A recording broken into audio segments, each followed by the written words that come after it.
Proračun za vsako leto je najpomembnejši politični dokument, ki ga sprejemamo in mora hkrati slediti vizijo, razvoj in pa tudi odgovarjati na trenutne razmere, ki se pojavijo.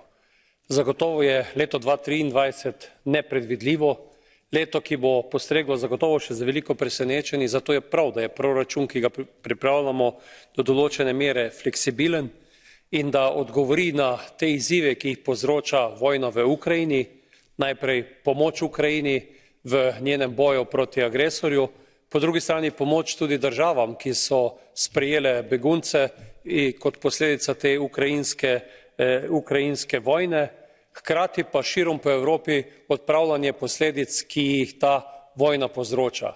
Poznamo problem energetske krize, ki ustvarja energetsko revščino, stisko pri ljudeh, povzroča padec gospodarske moči, konkurenčnosti naše ekonomije, zato je tudi potrebno na to najti odgovori. Inflacija je poseben problem.